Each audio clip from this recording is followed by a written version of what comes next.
Well, hi everyone, it's Jane at Velocity Vet 08, and I am here on behalf of Wild Orchid Crafts, the Wild Bunch, and I'm really excited to be bringing you my second design team project. I really had a lot of fun making it, and it was something I've been wanting to make for a while, and thought it would be kind of fun to do, but just hadn't done it. And when you see what I did, there's a special paint that I used, and I've actually been looking at it for a long time and finally decided, you know what, I need to actually do it. So let me set this aside and show you what it is that I made.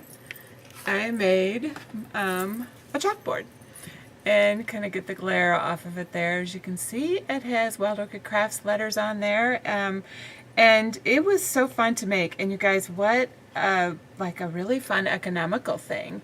This is just a little tray that you can get at the dollar store. They sell them in metal form, and let me show you what they look like. They're like, so they're actually metal. And they are like this, and you can get them in different shapes and sizes. As you can see, this one is a rectangle, and they have like an oval shape as well, I think. But yeah, so I had been looking at not only the chalkboard paint, but the tray. I'd been using the tray to like hold supplies as I was doing different projects and stuff. So I thought it's high time I actually do this project, and I really had a good time doing it. I wanted to do the edge in some sort of a unique fashion. So obviously, you know, I used the black chalkboard paint here, but let me show you the edge on this. Do you see that? It's all crackled. And it's small cracks. And the way that I created the look, the way that it looks, is by using the distressed crackle paint, but I used it over a gloss dark brown. So I just put the gloss dark brown, well, first I gessoed the whole entire thing. And then I used the gloss dark brown, and then used this, which was antique linen, on top. And as you can see, you can tell there's like a little, you know, darkness underneath there. I didn't want great big cracks. What I tend, for those of you who follow me on a regular basis, you probably have noticed by now that I tend to, on smaller items where you don't see a lot of it, I'll use the Tim Holtz crackle paint where I get small little cracks. And then if it's like a bigger project where you see a lot of it, I will use a different crackle technique where I get great big crackle effect. So anyway, that was what I did there. And then of course use the chalkboard paint. And I wanted to go around this with some sort of trim, because of course the line, you know, where they meet was not 100% perfect. You know how that is. And I had the off-white little flat back pearls. And I'm going to put all of the product numbers in the bottom below, but I'll show you the products as I go along. But I find that a little bit easier if I just do all the numbers at the bottom at once. But these are the flat back pearls, and they are absolutely just gorgeous. I love them. I used them on my last project. And the reason that I love them so much is because they are very flexible, and you won't find, I mean, out of this whole piece that I used, there was not one piece of the plastic on the little strings between the beads, not one piece. And I like that because then you still have the flexibility, and it's just a really nice quality. These come in 2.2 yard pieces, and which is 2 meters. And this is off-white, and they are 6mm halfback pearls, so you know the size of these. Obviously they don't look off-white anymore, and so what I did to them was I colored them with my alcohol ink, and it worked really well. It was really easy to do, and I love the way that it came out because it matched the coloring really well. You can kind of see how the coloring goes. And the color that I used to accomplish it was caramel. And for those of you who might be newer, I mean, the first time that I had somebody tell me that they colored these kind of things with alcohol ink, I wasn't sure how they did it. And for those of you who may be newer or have never done this before, the way that I do it, and there's probably more than one way to go about it, I used my my Tim Holtz dauber and put a piece of felt on it, and then I put a few drops of the alcohol ink, and then I just go along my flatback pearls like I put them on a paper towel, and I just go along, and it takes a couple times. They dry in between. I just let them air dry, and it takes a few times of doing it to get the color that I want. But I find it's a lot more cost effective for your alcohol inks than taking your alcohol inks and just drizzling it over your flatback pearls. You'll go through a ton of your product that way. So I just thought I would, you know, kind of let you guys know that for those of you who may not have ever done it before, because I mean, there's a first time for every single thing for all of us. This particular lace right here is also from Wild Orchid Crafts, and this is all that I have left of it. It is a natural cotton lace, which is one of the things I really like about it. I had gotten 2 different styles with my design team package, and this is one of them. The other one I've already used as well.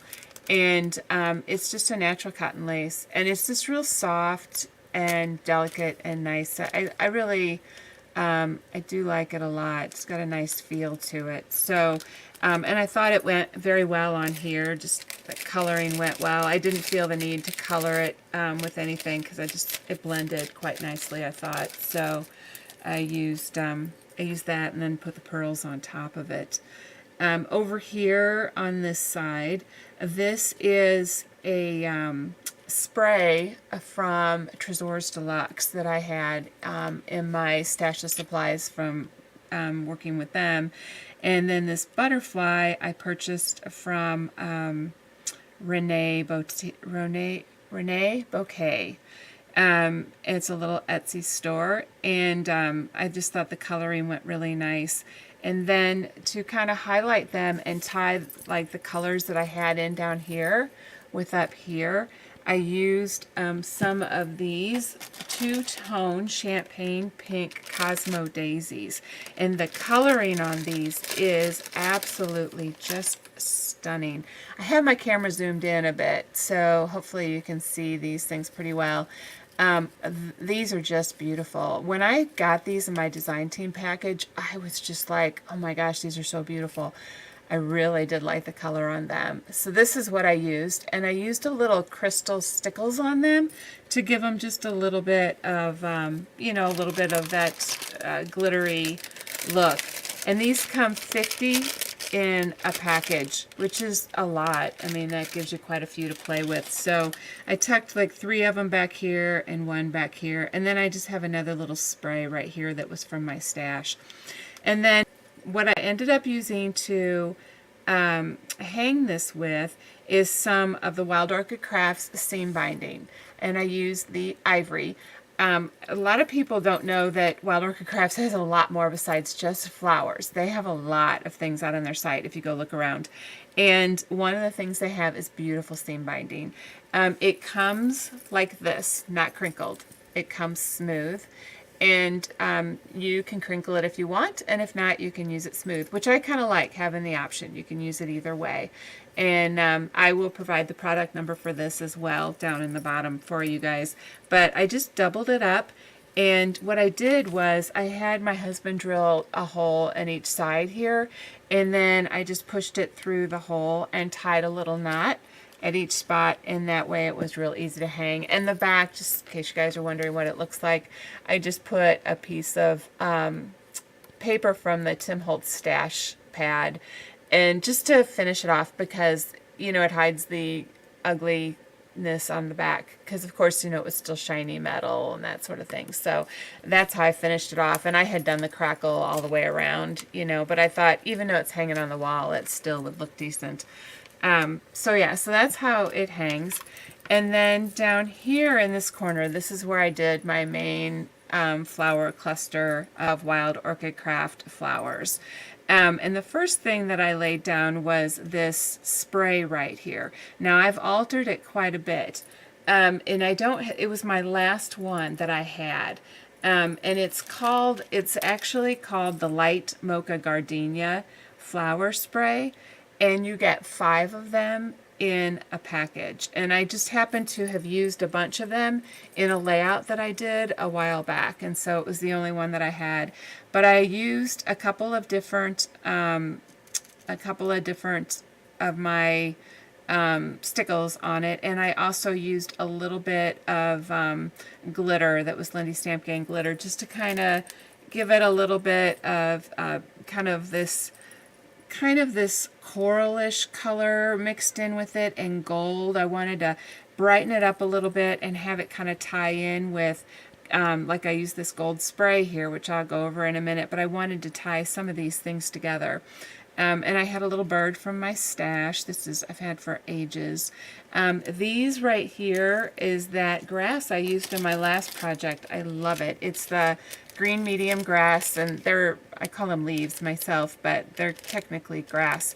And, like you get 100 in the package, so, that's quite a few to play with. And so I used them again and kind of poked them out of my project. I love the length of those. Guys, they are so neat to use because they just really make your project pop out. They're just awesome. So they're really one of my favorite little finds here that I had in my DT package. I really like them. And then as we move along here, this is one of the trellis roses, and this is one of the 40 mil trellis roses, and they come in a package of mixed earth tone colors. I don't have all of the colors here, but you can see you get, different shades of brown. There's one that's actually darker, and so you get this kind of yellowish color, kind of an in-between, and then kind of a tan color and a brown. And this is, like I mentioned last time, what's really nice is, they package these, there's 20 in a package. They package them in 4 colors, so you know what goes together. And I love that about the way that they didn't used to do it that way. And I love how they're doing this. And I think it makes it really easy. If you're not sure what exactly goes together, they make it simple. And I have another one of the flowers here and here. And on these two, I use the crystal stickles. And on this one, I use the gold and also crystal, and a little bit of the glitter as well. Like I said, because I wanted to kind of tie in with these champagne carnations, or Cosmo daisies. I'm sorry, I have carnations over here. I was kind of looking at them and talking about those.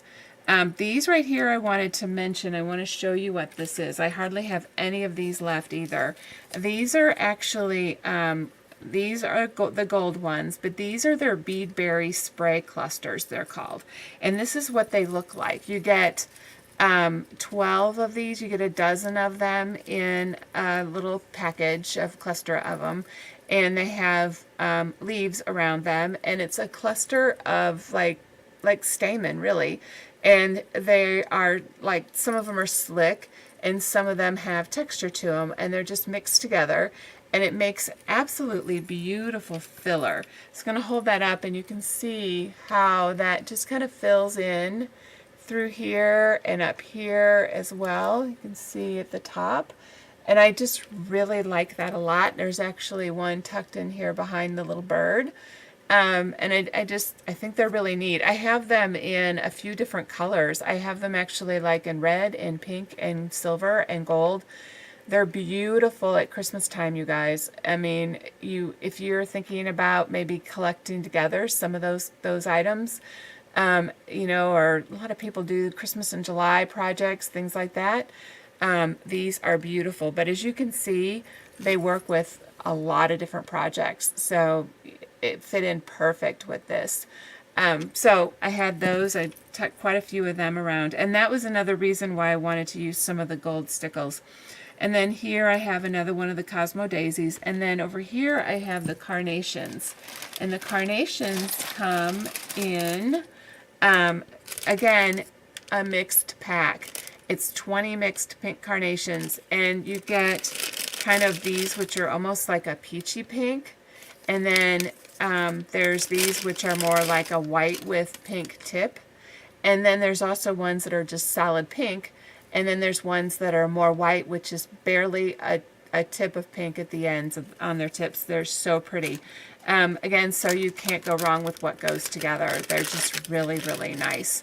So I used those, and the way that I used them was a little bit different. I wanted to kind of play around with these as well, which are from the store, from the Wild Orchid Craft store. And these are the little filigree flowers. They're, you get 10 in a package, and they're filigree antique gold flower embellishments is what they're called. And they look like this. And I mean, I know these are, you know, I'm sure you've seen these before, but what I did was, just to make it a little bit different, I took my carnation and I glued my carnation, I layered it onto the metal piece, and I love the way it looks. I then tucked it in on this side and on that side of the bird. And the good thing about these little metal pieces are they are flexible, so you can bend them. And of course, since the carnation's a little bit smaller, you can easily bend it whatever way that you need to, but it easily just tucked right in there underneath the bird's feathers there. And then I tucked one in up here, and it has a little bit of glitter and stickles and so forth on it. And there's another one of the gold beadberry sprays right there, and some more of these leaves. And then this is just a spray that I had in my stash, and of course the bird and the nest are from my stash as well. But I love the way this turned out. Lots of pieces from the Wild Orchid Craft store, and I had fun making it glittery and shimmery and using the crackle and making it into a chalkboard. It just was a very fun project overall. I had a great time making it.